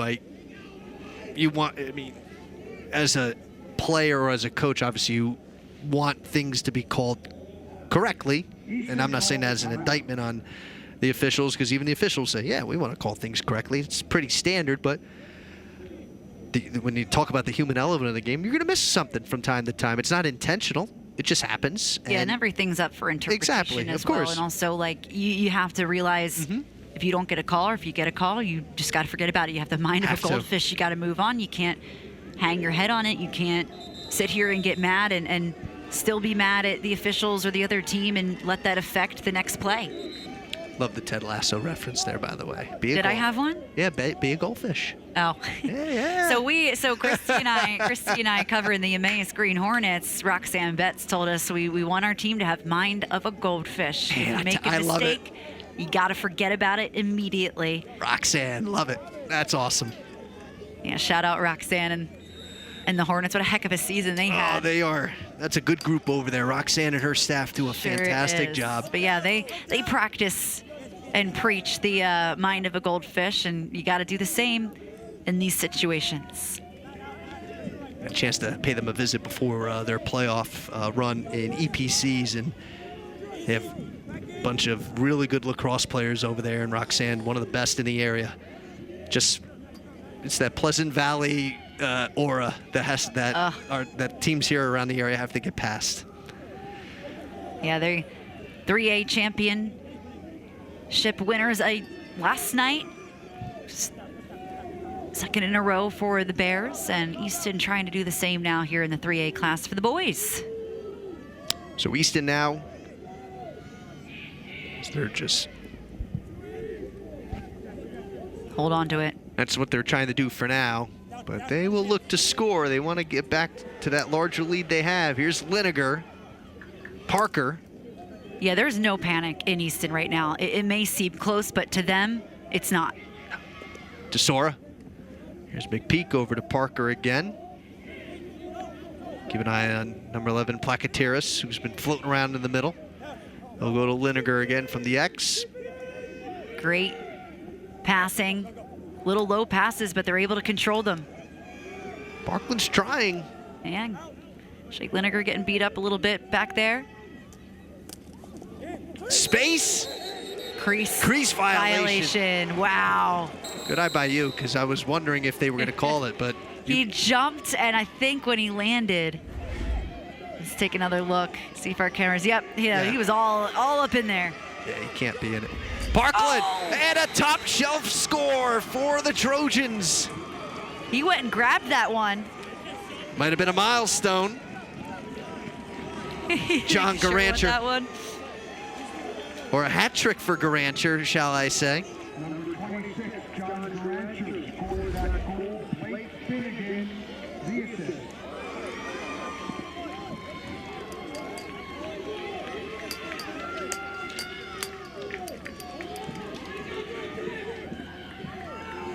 And it is a 2-goal difference. And the tide has turned here with 5:57 to go. It is very much a game. And when it looked like Easton was going to run away with this thing, but the red and gray are saying, no, thank you. And by the way, Mike, we both said John Garancher's got to get involved. We talked about him in the open, how much of an impact he can make on this Trojans team, and a domino effect type of situation, light the spark for his teammates, and he's gone 3 straight, but it's been 4 straight for the Parkland Trojans. 3 of those, by the way, scored on that 2-man up, or the man up situation locked in, and needed to execute, and they did. Now, if you're the Rovers, you need a goal here. Got to slow Parkland down. Yeah, you got to figure out how to cut off this momentum. Going to try and bait them into some mistakes. You'll see a lot more pressure defensively from these Trojans here in the next few minutes. DeSora bouncing that one away. Over 5 minutes to go, still time.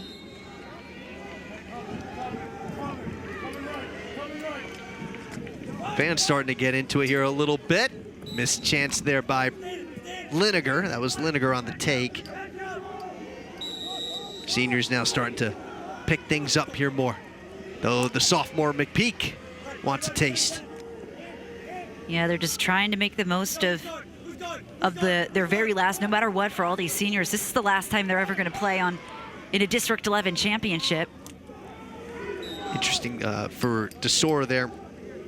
He's had some open avenues trying to bounce it in, but they've been bouncing too early, so.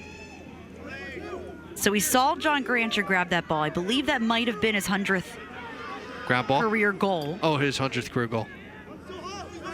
If it was, congratulations. If not, then still really cool. 3 straight goals. You get the hat trick. Yeah. Right in a row, just taking over. Ball's loose. Can Parkland get to it? And offsides, and Parkland's gonna get it. Man, Are things shifting here for the red and gray? Under 5 left, they got possession, within reach. Mentioned no panic before, but there might be a little bit now if you're the Red Rovers. Yeah, if you're Parkland right now, you're actually thinking, all right, we're okay. You got the upper hand right now. Ball gets knocked out, though. Ball still knocked out. Hammerstone scoops it up. Gotta play clean. They do. They get it to Lapham. Good turnover. Quentin Hammerstone, by the way, a huge part of that. That going the other way.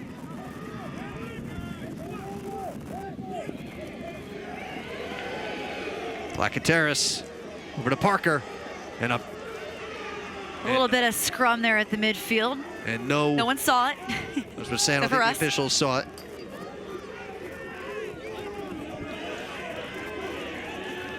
Parkland wanting an answer as to why. But again, got to move on. McPeak. Oh, he knew. He didn't even look to see if it went in. He knew the second it came out of his stick. And McPeak with the goal, putting Easton back ahead by 3. Sean McPeak rolls off his defense, uses his body, shoots high. Oh, that was just inches, centimeters away from getting stopped by the goalie, Sean McPeak. He had a great first half here tonight, Mike. He had 3 goals in the opening quarter and been quiet since then. They've shut him down until now, trying to create some more separation late in this game. Trojans, though, back at the face-off X where they're winning. Most of them. Yeah, Rob Gertis.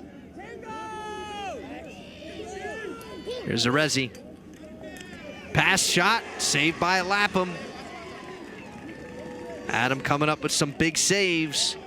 Gets beautiful space with that pass up to Andrew Biddle. Under 3 minutes, Mike. Got to work the clock here if you're Easton. Yeah, even if you don't score, you got to try to hold this ball or at least make it as lengthy of a possession as you can and not really give Parkland any more of a chance to get scoring chances. Yeah, but they're going to be real aggressive on defense. We've seen it. They've caused a couple turnovers in these situations before.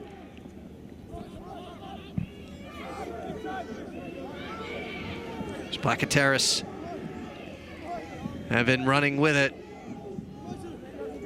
Trying to play keep away, it looks like. Yeah, great crowd here tonight, by the way. Cold, rainy, wintry conditions here in late May, but everyone came out to see some District 11, 3A, and 2A. We had a great crowd for the 2A competition as well. Looking to see possibly a second straight district championship from these Red Rovers. Easton doing a good job of just milking the clock here.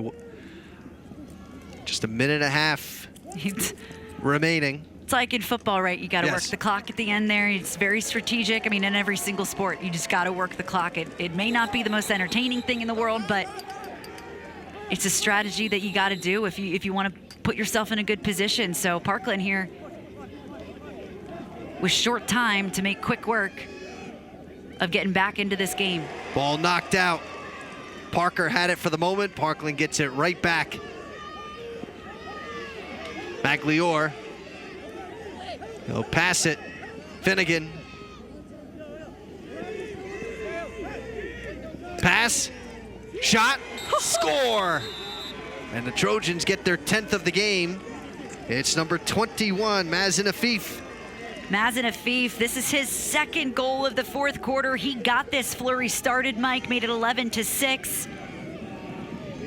Now he scores the 10th, puts them back within 2, and guess what they've been winning? The face-off, so this would be huge. You're gonna wanna have your ace out there. But as we've seen, they got some depth in this position. Got Ndukwe and Esteban. And it's going to be Esteban passing it forward. And the ball is lost. Turnover, Easton ball. We've seen this way too many times in this game. These throwaways. Tough break for the Trojans, Mike. Tough break, and Easton just was able to get it over, but Parkland had it. Ball still loose.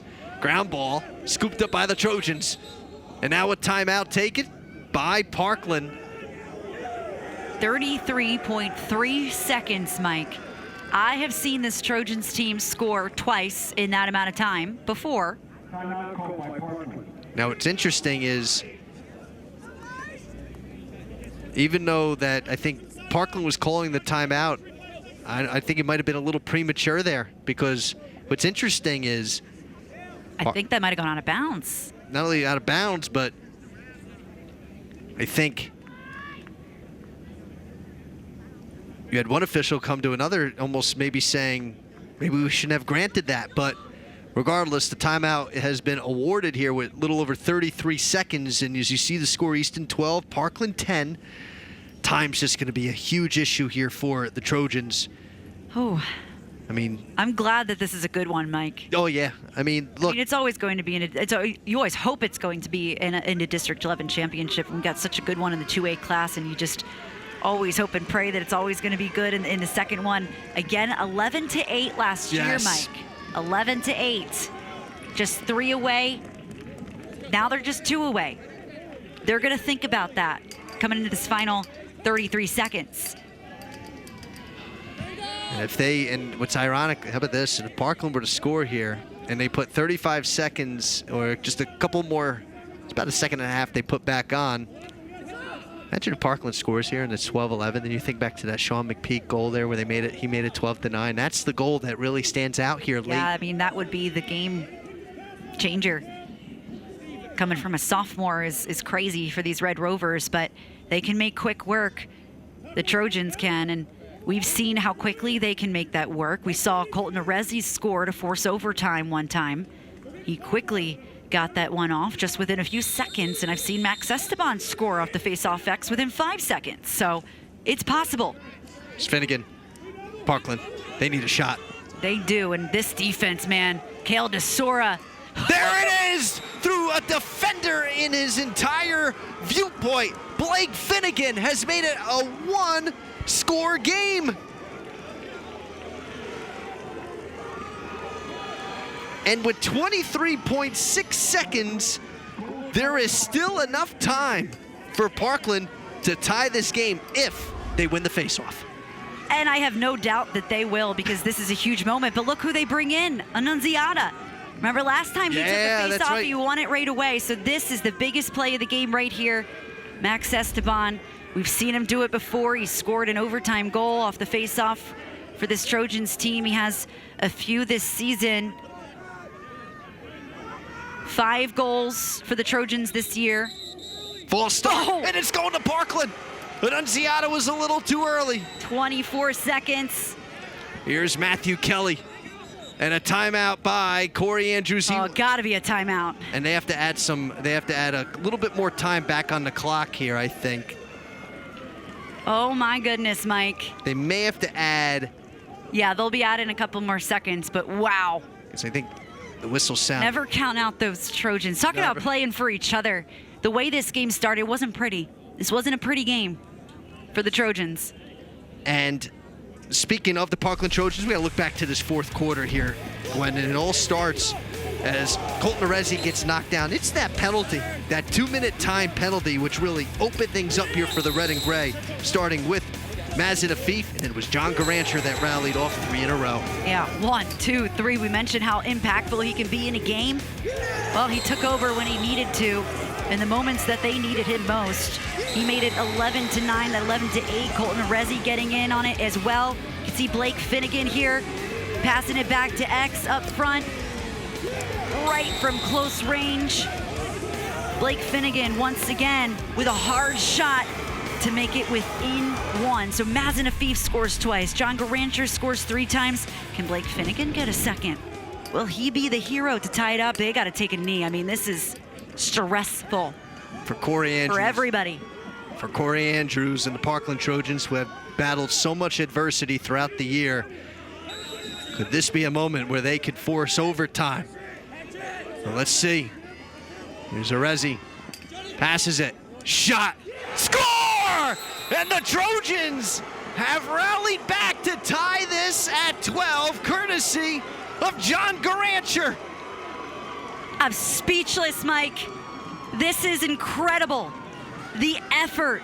Wish we saw this all game, but the Easton Red Rovers are speechless as well. They don't have an answer. Colton Arezzi getting a piece of it. He finds Garancher. Point and shoot. 4 goals from John Garancher here in the 4th. This one tying it up. 11 seconds, Mike. What a thrilling championship. Another face-off win for the Parkland Trojans. Here comes Finnegan. The pass goes A-wire, and it's a turnover. And with 2.9 seconds, Easton's just going to have to clear it down. And that goes past Parker. And we are headed to overtime here at Lehigh University.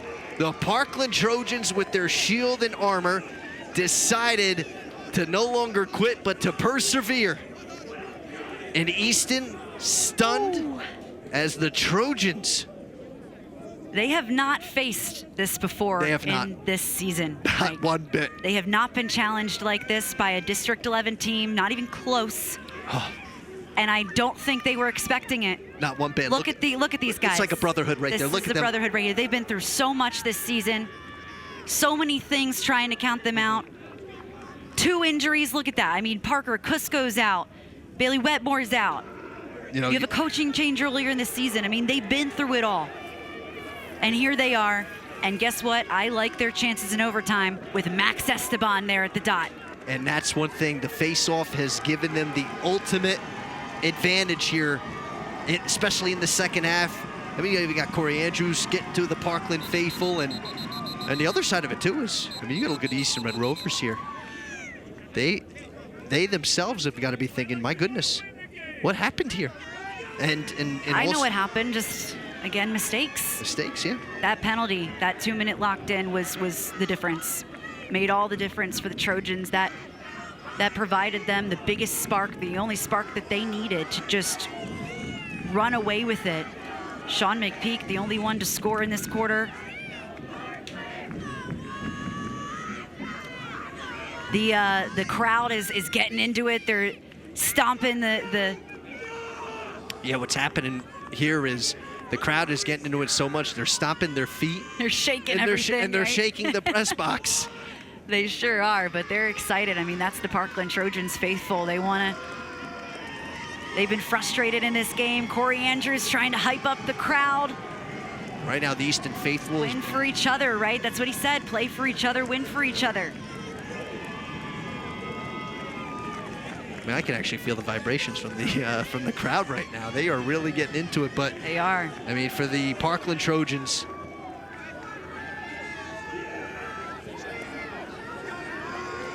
and you look now at Donovan Ndukwe, excuse me, and Max Esteban. At 4 minutes on the clock, tied at 12. He's won a game off this face-off before, Max Esteban. The golden goal. And let's see how it goes. The ball is loose. And it will be, for now, Easton has it for the moment. And Brad Bachman calls a timeout as the Red Rovers have possession. Not the face-off you want to lose if you're the Parkland Trojans, but way to step up Donovan Ndukwe. It wasn't a clean one, but he eventually got it. And that was just a 50-50 battle there at the far sideline. Donovan Ndukwe, I mean, they got to thank him to the high heavens if they end up winning this game off that face-off. I got to stand up, partner, man. I'm standing up. I can't sit down. This is exciting. It really is. Exactly what you hope for in a district championship. This is everything that you dream of when you think about a good competition between 2 really good teams. Let's talk about the early season matchup, right? Easton had dominated that first half.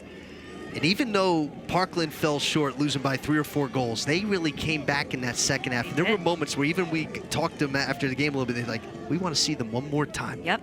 And look how they've been able to answer here tonight in the second half. There's a reason we had that one on live. Since the beginning of the season, everyone knew these were the 2 teams. This was the likely matchup in the 3A classification, just with who each team was bringing back in for the season. But this is a huge possession. If you're Easton, I got to think you want Kale DeSora to have the ball. That point shoot, they got to create space for him. But perhaps a younger guy, Evan Placateris, has been known to make those big impact plays. We'll see now. The game on the line here, potentially on every possession, no matter how further this overtime goes on. Think about how Andrew Matalevicius has been playing in the second half. It's been so good. Here's DeSora. I mean, he and his defense have only allowed 3 goals in the entire second half. DeSora, shoot! Matalevicius, it hits off his stick. Back out. Parkland gets it. Matalevicius up here now to his defender. It was leaks, and it gets up to Blake Finnegan. Finnegan, over, drops the ball, picked up Arezzi. Shot goes haywire. Parkland a mere moments from potentially winning this thing, and the ball goes haywire, and the Trojans will still have possession. Little too frenzied. That's what that was. We're a little nervous. We're a little frenzied. They wanted it. Colton Arezzi had it, just a little too high on the shot, but this is a huge possession. Trojans, they'll go to Kelly. Take your quality shot. Garancher over to Arezzi, swinging it around. Finnegan, he'll go to Garancher, who's been red hot. Now Arezzi, overpassed, and it's gonna roll out of bounds. And the Red Rovers, game still alive for the red and white. Oh my God, it's these little things, Mike. So costly for the Trojans. Past midfield, Hammerstone has it. He'll get it over to Placateris. Evan Placateris, shot, score! And the Easton Red Rovers, perfection with an exclamation point, are district champions for the 2nd straight season. Unbelievable, Mike. An unsuspecting hero, your young guy, coming up big. Evan Placateris. Evan Placateris, the sophomore, with the game winner in overtime. This was looking like a Trojans win. They have dominated this second half, but Easton pulls it through. The Red Rovers, 22-0, and it wasn't easy. You see Evan Placateris gets past Matalevicius. What a ride as he sends it past the senior goalie, and the unbelievable effort by the Parkland Trojans just falls short here in overtime. But in all sincerity, to those at home and to those here in attendance, treated to one of the more memorable district championships that Lacrosse has seen here in this area in quite some time. Gwen has run down to the field. We were going to look to get some sound here from the Easton Red Rovers in just a few moments. Then, just like previously at the 2A level, we'll have the medals and the trophy presentation. But for Evan Placateris, I'm sure Gwen will look to try to talk to him. But the Easton Red Rovers not only win the district championship, but they will head to the state tournament. And you look at the scoring summary in the first half. I mean, Colton Arezzi gets the party started for Parkland, but then the run by Easton, a 5-0 run. Evan Placateris, he scored the first goal of the game for Easton. Then you see Sean McPeak with a hat trick in that set, along with Kale DeSora adding one. Matthew Kelly scores a goal to end the first quarter. Then it's all Easton there in the second with Placateris again, Oren Prentice, Shea Liniger, Kale DeSora. That's how your first half comes to an end. Then to the second half, and eventually in overtime, Danny Tapia and Blake Finnegan, along with DeSora and Liniger there in the third. But then in the fourth, it's all Parkland. You see how many they score. 7 of the 8 scored by the Trojans. John Garancher with 3 in that first part, and then adds a fourth late. Of course, Easton's Sean McPeak, the lone goal scorer, and then it's Evan Placateris in overtime that gives Easton a 13-12 overtime victory. What a remarkable game and a remarkable effort here by everyone involved. And I know for Parkland, they're gonna hang their heads low here, but they have kind of said it earlier with Moravian Academy in losing to Allentown Central Catholic. They have nothing to be ashamed of. They had to overcome so much just to get to this game, and they took Easton to the brink, nearly winning it in overtime. But for the Red Rovers, in what's truly been a perfect season, and how they've been able to fight and persevere to put together this unbelievable ride that'll take them to the state playoffs.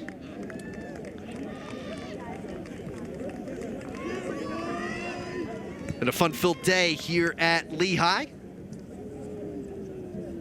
as we will send it down to Gwen Begley, who's with Evan Placateris. The hero of this game, the overtime winner. You guys didn't seem to panic in the waning moments when Parkland comes back. What is the game plan in that situation in overtime? Just focus on the next play like we've been all season. You know, get our shots and, you know, keep our composure throughout the whole time. You know, don't panic, take our time with possessions, and, you know, just next play. What'd you see on that shot? I saw open net. I didn't know I had to make it count because I want the season to keep going. I love this team, and, you know, just had to do my job, get it done. How does this feel for you as one of the young guys on this team? Feels great. You know, with a lot of seniors leaving, we're going to have to step up, especially the young guys, and, you know, just keep this winning going for future seasons.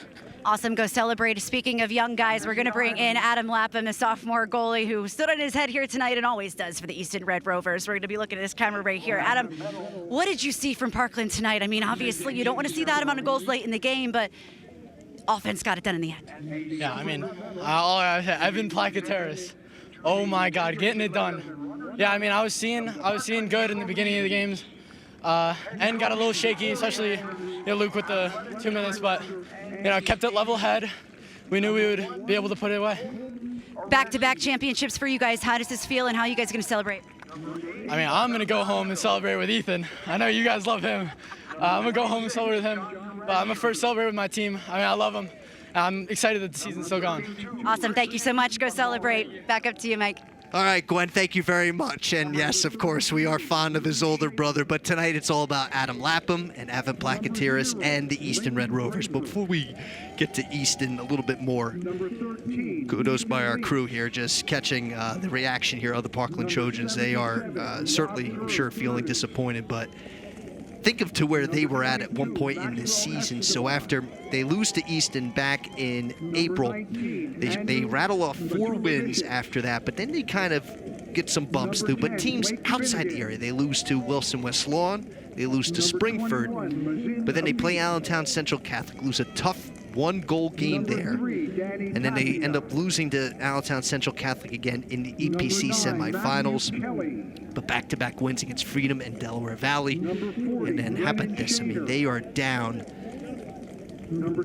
by 6 goals here at one point in this game, and to able to not only rally, but then force overtime and nearly a few feet away from winning the game.